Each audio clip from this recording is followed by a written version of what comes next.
좋은 배터리와 나쁜 배터리 갭이 좀 줄어들까요? 아니면 더 벌어질까요? 요즘 많이 들어봤을 거예요. 셀투팩이라고. 중국에서 나온 이 셀투팩은 뭐냐면 그 모듈을 없애버린 거예요. 100평짜리 한 층이 있는데 거기에다가 방을 다 만들어. 배터리 셀을 채워. 이게 기존의 방식이었는데 그 방의 벽을 다 허물고 공간이 생기죠. 거기다가 셀을 채웠어요. 그럼 어떻게 돼? 거리가 더 늘어나겠죠. 이걸 가지고 지금 중국이 글로벌에다가 제안을 하고 있죠. 어이, 벤츠야. 싸. 니네 저기 3원 개 쓰면 500만 원 아니니? 우리 거 이거 쓰면 300이야. 근데 주행거리 차이 안 나잖아. 이렇게 지금 제안을 하는 중이에요.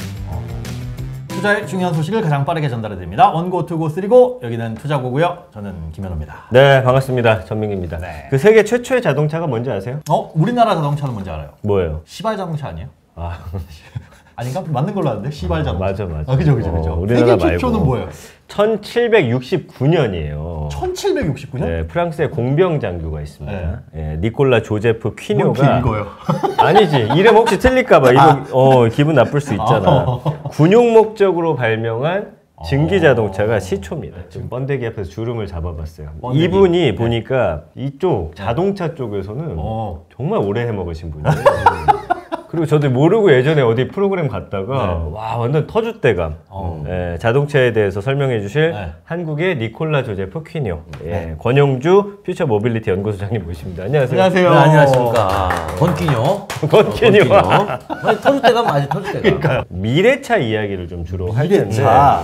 미래차 알기 전에 좀 과거 현재도 좀 알아봐야 될 거 아니에요. 현재 지금 전 세계적으로 가장 큰 자동차 회사 어디예요? 전체로 다 따지면은 GM 1등입니다. 전체 생산 대수로 따지면. 그다음에 이제 도요타가 GM하고 1, 2위를 그냥 번갈아 가면서. 그다음에 이제 폭스바겐이 이제 그 셋이서 1000만 대 정도를 가지고 어떤 때는 얘네가 970만 대, 얘네가 1010만 대 이렇게 왔다 갔다 해요. 그러니까 이제 빅3로 따지면은 GM, 폭스바겐, 도요타. 우리나라에서는 이제 잘 팔리는 게 BMW랑 벤츠가 맨날 1, 2위 이렇게 왔다 갔다 그렇지, 이제 하는데. 고급차 중에서 그렇고. 그다음에 이제 우리가 지금 얘기하고 있는 전기차만 가지고 얘기하면 이제 테슬라가 1등. 그런데 테슬라는 배터리 전기차만 1등. 배터리 전기차 아닌 전기차. 전기차도 있어요? 아니죠. 그럼요. 자동차가 전기로 가는 게 배터리 전기차만 있을까요? 배터리 전기차 말고 뭐 태양열 전기차도 있어요? 여기서 배터리 전기차라는 게 배터리에 담아진 전기로 가면 전기차 아닙니까? 네. 그렇죠. 플러그인 하이브리드 있잖아. 플러그인 하이브리드도 기본적으로 친환경차에 포함을 해요. 네. 그러니까 이것까지 포함하면 중국의 비아디가 1등. 워렌 버핏이 투자해서 유명한 회사예요. 그 회사가 1등. 네네. 그 다음에 이제 테슬라가 2등. 그런데 순수 전기차만 가지고 오면 테슬라가 1등, 비아디가 2등. 하이브리드 자동차는 전기차로 속해요? 내연기관차로 속해요? 하이브리드 자동차는 원래 전기차 안에 포함시켜 줬어요. 그래서 이게 용어가 있어요. 큰 틀에서 XEV라고. 토탈적으로 EV다. 그런데 이제 근데 저 EV는 저거 계속 기름 태워가지고 가는데 보니까. 맞아요. 쟤 빼. 그래서 2025년부터 너는 전기차 자식이 아니야. 돌아가. 민간인으로. 그래서 이제 내연기관차를 불러요. 2030년쯤 되면 전체 자동차 판매량 절반 이상을 전기차가 차지할 거라고 하는데 우리나라 전기차 수준은 어디예요? 자, 이게 이제 시나리오가 있어요. 2030년이 지나가서 우리가 전 세계에서 탄소 중립하자는 게 2050년이잖아요. 그렇죠. 자, 2050년에 그럼 우리나라 지금 연간 185만 대가 자동차가 판매가 되는데, 자, 2050년에 빵대가 돼야 돼. 내연기관. 무조건 전기차로만 그 정도 판매가 되거나 그거보다 못하거나. 그러면 2030년에 그 정도 되려면 대략 108만 대, 그러니까 60%가 전기차가 판매가 돼야 돼요. 매년 국내에서만. 그 해에. 그 해. 그러면 그 해에 6,500만 대가 판매가 되려면 그 2029년에는 뭐 5,500만 대가 팔리겠죠. 2028년에는 뭐 4,000 몇백만 대. 이런 식으로 늘어나겠죠. 그래서 2030년에 전 세계를 보면 그 해에 6,500만 대가 팔려야 돼요. 그랬을 때 2030년에 전 세계 누적 전기차는 3억 5천만 대. 와. 그렇게 보는 거예요. 그게 이제 지금 국제에너지기구 IEA의 지금 전망이고 이거보다 보수적으로 잡는 경우도 있어요. IEA는 좀 낙관적으로 잡은 거예요. 근데 이제 기사 보면 우리나라 지금 뭐 독일에서 우리나라 현대와 기아의 전기차를 보고 막 깜짝깜짝 놀란다 이런 기사들이 나오던데 그 정도로 실제 수준이 올라와 있습니까? 그러니까 그거는 이제 제품력이라고 이제 별도로 표현하죠 우리가 보통. 제품력. 아니 근데 전기차는 제품력이라고 할 게 뭐가 있어요? 그게 이제 고민인 거예요. 옛날에 벤츠나 BMW는 얘는 그래도 한 140년 동안 엔진 만들었으니까 믿을만 하잖아. 저 이름표가 주차장에서 내릴 때 남들이 좀 봐주길 원해. 그렇지, 하차가. 네, 하차가. 그랬는데 이제 프리미엄 자동차 회사들이 전기 자동차로 이거를 가져가려니 고민이 생기기 시작한 거예요. 엔진을 안 쓰니까 가만히 보니까 전기 모터하고 배터리는 이건 뭐 중국이 만드나 우리나라 만드나 똑같은 거야. 네, 그래가지고 프리미엄 자동차 회사들의 고민이 바로 거기에 있어요. 그러다 보니까 우리가 현대기아차가 아이오닉 5를 잘 만들어서 내보냈을 때 독일에서 별로 이게 프리미엄이다, 넌 프리미엄이다 이렇게 구분을 하지 않고 전기차 괜찮네? 멀리 가네? 야, 밟으니까 바로 토크가 오네? 이런 식의 제품적 감성을 느끼는 경우가 더 많아져요. 그러니까 이제 프리미엄 브랜드가 여기다 어떻게 해서든지 생각한 게 배터리 큰 거 붙여가지고 내가 밟고 싶을 때 막 밟아도 돼. 그래도 좀 멀리 갈 거 아니에요. 크니까. 이제 그런 식으로 전략을 짜는 거죠. 어쨌든 그러면 내연기관 만들던 그 회사들 입장에서는 전기차 쪽으로 가야 되잖아요. 어쨌든 살아남기 위해서. 가야지. 더 이상 만들지 말라는 전력 투구 중인데 이 기술 개발이 어떻게 보면 좀 지금 속도전이잖아요. 가장 지금 내연기관 회사들 중에서 그나마 전기차 쪽으로 잘하고 있는 회사가 어디쯤 사실 지금 구별이 잘 안 되더라고요. 손발 벗고 뛰어가는 곳이 현대기아차하고 GM이에요. 두 회사가 지금 조금 앞서 있어요. 그러니까 이런 거지. 이제 모여봐. 자, 우리 앞으로 전기차만 하는 거야. 알겠습니다. 해가지고 심판이 신호를 총을 딱 쐈어요. 마라톤 출발을 했을 거 아니에요. 그러면 이제 어떤 회사는 야, 우리가 초반에 속도를 좀 내자. 라고 하는 전략을 갖고 있을 거고. 어떤 회사는 야, 이제 초기야.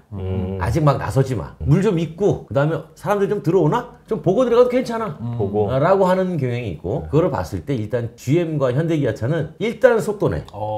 초반부터 이 두 회사고, 토요타는 야, 초반에 한 5km에서 10km는 좀 지켜봐. 그런 다음에 10km 정도 됐을 때 들어가자. 라는 게 토요타의 생각이고. 토요타는 왜 그래요? 원래 하이브리드 이런 쪽도 가장 앞서서 뛰어들었었잖아요. 하이브리드를 오래 팔아야 되잖아. 더 팔아야 돼서. 그렇지. 전기차 팔아서 수익이 많이 안 난단 말이에요, 지금. 그렇구나. 전기차 보조금 받고 팔잖아. 보조금 안 주고 수익 아예 안 나요. 그러니까 그러네. 토요타는 최대한 하이브리드를 더 길게 끌고 길게 가져가자라는 입장인데 옆집이나 뒷집이 자꾸 치고 나가죠. 치고 나가니까 안 할 수는 없네. 그러면 우리도 준비를 해놓자. 그래서 최근에 이제 토요타가 전기차 전략을 발표를 했죠. 폭스바겐이 산하의 브랜드가 너무 많아요. 폭스바겐 그룹 산하에 아우디, 포르쉐, 뭐 벤틀리, 뭐 어마어마하게 많아요. 그래서 여기는 분리해놨어요. 폭스바겐 브랜드는 배터리 전기차로 가. 아우디는 배터리 전기차는 폭스바겐이 기술 개발하면 그거 갖다 써. 대신 니네는 자율주행을 매진해. 서로 갖다 쓰면 되니까. 어차피 나중에 합치겠군요. 그렇죠. 이런 식으로 하니까 폭스바겐도 전기차에 대단히 적극적이에요. 아예 전용 공장을 이미 지었고 거기에서 연간 30만 대 정도를 만들어내고 있는데 이제 폭스바겐 입장에서도 이제 전기야라고 해서 가는 거죠. 이제 그럼 본격적으로 전기차 시대가 오면 배터리가 사실 중요하잖아요. 자동차 배터리 관련된 생산 기술은 어디가 제일 중국 아니에요? 중국? 생산 기술이라기보다 이제 배터리는 크게 보면 세 가지 전략을 가져가죠. 첫 번째는 그 배터리를 무엇으로 만들 것이냐. 그러니까 셀이죠, 셀. 그래서 중국은 인산철 좀 싼 거 쓰죠. 싼 거 써. 근데 안정적이라며요. 얘가 성능이 잘 안 나오니까 열도 많이 안 나와. 대신 주행도 짧아. 대신 싸잖아요. 싸. 가성비로 가다. 그래서 중국은 리튬 인산철 배터리를 쓰는 거고 우리는 에너지를 많이 저장할 수 있는 에너지 밀도가 높은 소재를 쓰는 거죠. 그게 뭐 대표적으로 니켈, 뭐 망간, 코발트 이런 걸 쓰는 거란. 근데 니켈, 코발트, 망간은 비싸단 말이에요. 크게 보면 이 소재에 따라서 두 가지가 있어요. 그러면 비싼 배터리는 비싼 차에 쓰겠죠. 그 값을 받을 수가 있으니까. 근데 비싼 배터리를 싼 차에 쓸 수 있어? 예를 들어서 우리가 아반떼에다가 전기차를 만든다고 가정을 합시다. 아반떼에 비싼 배터리 썼어. 야, 이게 차값이 2천만 원짜리 아반떼가 전기됐다고 갑자기 4천만 원 달라고 그래. 그럼 자동차 제조사도 못 팔죠. 그래서 그런 차들은 중국산을 쓰기가 되게 좋아요. 그런 식으로 투트랙이 되는데 근데 문제는 뭐냐면 중국이 광산을 많이 갖고 있는 게 아니에요. 그러니까 쉽게 말하면 광물을 많이 보유한 나라가 아니야. 그 광물이 캐어지고 그 광물이 배터리 소재로 쓰려면 한번 가공이 돼야 돼요. 그 가공 공장을 중국이 다 해요. 섬유로 따지면 누에고치 기르는 건 딴 데서 기르는데 거기서 이제 원사가 나오잖아. 그 원사를 가지고 원단을 만드는 게 중국이에요. 그걸 가지고 우리나라에 주면 의류 회사가 옷을 만드는 거죠. 여기에서 이제 배터리 기업마다 우리가 원래 LFP를 안 했어요, 인산철을. 근데 LG나 이런 애들도 이제 해야 되겠다. 저가형 자동차에 맞춰서. 그렇죠. 왜냐하면 전기차가 자꾸 저가로 경쟁하게 되는 거예요. 보조금이 자꾸 빠지거든. 그렇죠. 그러니까 야, 이게 저가로 안 가면 문제가 있게 싶어가지고 고급차에 한 트랙이 있고 그다음에 저가차 한 트랙으로 여기는 이제 3원기 MCN 계열로 여기는 LFP 계열로 해가지고 투트랙 가야 되겠다.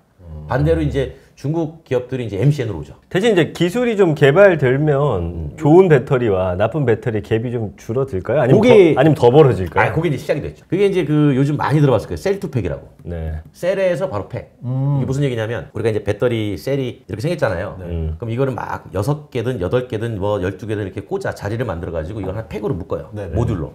이 모듈을 가지고 착착착 쌓아서 팩을 만드는 거예요. 근데 이제 중국에서 나온 이 셀프팩은 뭐냐면 그 모드를 없애버린 거예요. 100평짜리 한 건물이 있는데 한 층이 있는데 거기에다가 방을 다 만들어. 거기다가 배터리 셀을 채워. 네. 이게 기존의 방식이었는데 그 방의 벽을 다 허물고 그러면 무게가 가벼워지죠. 공간이 생기죠. 거기다가 셀을 채웠어요. 그럼 어떻게 돼? 거리가 더 늘어나겠죠. 그러니까 MCN 계열이 500km 가던 거를 LFP도 한 470km 가는 거예요 이제. 그래서 이렇게 성능을 높여버린 거예요. 이걸 가지고 지금 중국이 글로벌에다가 제안을 하고 있죠. 어이 벤츠야? 싸. 근데 니네 저기 3원 개 쓰면 500만 원 아니니? 우리 거 이거 쓰면 300이야. 근데 주행거리 차이 안 나잖아. 이렇게 지금 제안을 하는 중이에요. 중국을 그럼 이제 무시하기가 힘드네, 그렇죠? 네. 그래서 IRA가 그래서 나온 거예요. 네네네. 내가 그래서 아까 그 원사를 다 공급을 하다 보니까 이제 미국이 지금 초창기에 전기차를 밀고 나가고 싶은데 또 중국을 견제하고 싶거든요. 근데 배터리 견제가 안 되는 거예요. 파나소닉도 중국에서 받아요. 그러니까 야 이걸 처음부터 중국산을 배제해버리면 미국이 전기차를 못 만들어. 아예. 그래서 안 되겠다 싶어서 일단 중국산 소재여도 쓰세요. 생산만 미국에서 하세요. 단 한 번 쓰고 나서 추출은 현지에서 하세요. 배터리 한 번 쓰면 다 달 거 아니에요. 얘가 아무리 꽂아도 전기를 저장을 못해. 못해. 그럼 얘 끝난 거야 수명으로. 그러면 이제 얘를 해치해야 될 거야. 폐배터리를 해치하면 소재가 다시 나올 거야. 거기서 망간 나오고 리튬 나오고 니켈 나오고 코발트 나오고 이렇게 소재를 추출한 나라가 원산지예요. 그러니까 그렇게 추출한 소재는 그 추출한 나라가 원산지라고. 우리가 뽑았으면 메이드 인 코리아. 그러니까 미국의 전기차 보조금 받는데 전혀 문제가 없는 거야. 한 번은 중국산 처음에 받는 거 허용해 줄게. 두 번째부터는 받지 마. 대신 뽑았어. 그래서 최근에 폐배터리 리사이클링 하는 기업들이 그렇게 주목을 받은 거예요. 지금 그 기술로 앞서 나가는 곳이 있어요? 우리나라 있잖아요. 에코프로비엠. 에코프로비엠. 네, 그 회사가 그거 하는 회사예요. 그게 세계적으로는 어느 정도 위치에 있어요? 이제 막 시작이에요. 이 산업은. 그러면 뭐 아직까지는 누가 그냥 저 할래요 이 정도 손든 정도의 수준? 그렇죠. 그런데 이제 아마 많이 뛰어들 거예요. 많이 뛰어들 거는 같은데 이게 똑같은 거예요. 중고차랑. 중고차 장사 잘하려면 내가 고객을 많이 확보하는 게 중요한 게 아니라 이 고객이 쓸만한 차 정도를 많이 갖고 있어야 돼. 100명의 고객을 확보하고 있으면 뭐해? 그쵸. 90명은 경차 찾고 10명만 쓸만한 거 찾으면 내가 없잖아요. 매입이 중요하거든. 근데 이제 배터리도 마찬가지일 거야. 내가 이거를 리사이클링이나 리유스를 하려면 내가 처음에 배터리가 팔릴 때부터 갖고 있어야 돼. 그러게요. 그래서 금융회사들이 붙는 거예요. 왜요? 금융회사는? 자, 재밌는 얘기죠. 금융회사가 배터리에다가 리스 붙이는 거야. 차체가 아니라 배터리에만. 그렇죠. 그러면 누구 거야 이거는? 금융회사 거죠. 금융회사 거네. 나중에 폐쇄될 때 어떻게 돼? 회수하죠. 리사이클링 또는 여기다 파는 거야. 그러니까 이 배터리 소유권을 가지고도 전쟁이 벌어져요. 이용자는 배터리에 대한 큰 비용을 지급하고 싶지 않아요. 그렇죠. 어차피 그건 소모품인데. 어차피 다 한 3년이나 5년 타고 팔 거거든. 그러니까 이용자 입장에서 배터리를 소유하지 않는 게 유리해요. 와, 희한한 게 그럼 배터리만 리스를 하는 그런 세상이 오는 거네. 와, 전민기 팀장이 전기차를 샀는데 그냥 차체값만 주고 사고 배터리값 안 주는 거야. 그렇다고 배터리가 떨어지진 않아. 그럼 매월 배터리 리스를 내는 거예요. 렌탈료. 이자 조금 붙여가지고. 그게 훨씬 낫지. 재밌네. 캐피탈 거네 그럼. 그렇죠. 그러다 보면 소유권이 캐피탈로 가고 캐피탈은 그걸 가지고 나중에 수명이 다 되면 이제 뽑아서 자 재처리하는 곳에다가 사. 비쌀 거거든. 걔네들은 어쨌든 그 폐배터리가 필요하니까. 그렇죠. 확보해야 되니까. 그럼 다들 머리 좋다, 그렇죠? 어디 금융사가 그걸 하고 있어요? 캐피탈. 그거 지금 최근에 현대카드. 현대카드가 이제 규제 샌드박스에다가 그거 하려면 저 배터리가 나의 소유입니다라는 걸 증명을 해야 되잖아요. 우리나라에 그런 제도가 없어요. 자동차는 등기가 되지만 배터리는 무슨 등기가? 그래가지고 자동차 등록증을 보면 지금 본인 차도 등록증이 그렇게 돼 있을 거야. 본인 소유자 홍길동 누구. 그렇지. 주소지 뭐 원동기 형식 뭐 쭉쭉 나왔는데 거기에 두 칸이 더 생겼어요. 배터리 소유자. 규제 샌드박스에서 양식이 통과된 거예요. 그게 어쨌든 전기차 이야기 지금 배터리까지 나누고 있는데 그러면서 이제 서브카처들 많이 생겨났고 또 다른 부품 업체들도 이제 생겨나는데 가장 각광받는 게 뭐예요? 이 전기차 쪽에서 이제 많이 하는 것들이 대부분 액추에이터, 전자적인 신호를 받아서 그 신호를 다른 부품에 신호를 보내주는 그런 거 만드는 회사들이 좀 주목을 받고 타이어 같은 경우에도 전기차 전용 타이어를 써야 돼요. 왜냐면 전기차가 무거워요. 그렇죠. 그거 저기도 못 들어간다면서요? 주차 타워에도 같은 중량 때문에 못 들어가는 경우 중량 있어요. 때문에 그러니까 되게 조심해야 된다고 하더라고요. 무거우면 누르는 힘이 세니까 타이어가 노면에 저항도 세질 거 아니에요. 그럼 구름저항이 세지잖아.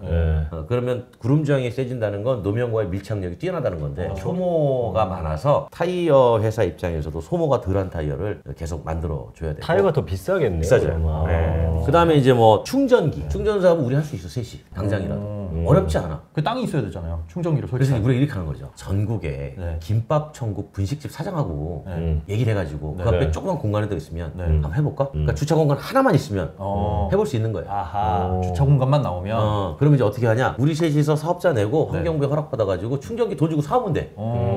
네. 그래서 이제 오는 차 한 대씩 그냥 그렇죠. 꽂아주면 거기다 되는 세워놓고 거죠. 네. 이제 충전하면은 킬로와트시당 얼마씩 마진 남기는 거예요. 2030년까지 탄소 중립되려면 전 세계적으로 2,200만 개가 들어야 돼. 그 애플 전기차 2026년에 나온다고 하는데 어떻게 생각하세요? 충분히 나오죠. 지금 하고 있고. 마우스처럼 생겼다. 그다음에 이제 우리가 물류 사업자들 있죠. 물류 사업자들이 전용으로 전기차도 만들어요. 뭐 뚜레쥬르 전기차, 농심이 전기차 만들 수 있습니다. 그다음에 이제 뭐 CJ 롯데 택배 뭐 이런 거 있잖아. 택배에서 만들 수 있고 쿠팡이 차를 직접 만들 수 있는 가능성이 높다. 왜냐하면 물류 사업자는 자동차를 만들어 파는 업종이 아니고 물건을 잘 이동시키는 업종이기 때문에 그렇죠. 어떻게 해서든지 비용 절감을 원해요. 그러면 자기들이 만들어 쓰는 것도 때로는 이익이 될 수 있습니다. 앞으로 우리가 낯익은 브랜드 중에 이렇게 여기서 전기차를 만든다고 이런 회사들이 좀 나올 수도 있고. 자, 1부 이렇게 마치고 2부에서는 배터리 얘기 여기 좀 들어보도록 할게요. 네. 자, 저희는 잠시 후 2부에 돌아오겠습니다. 네.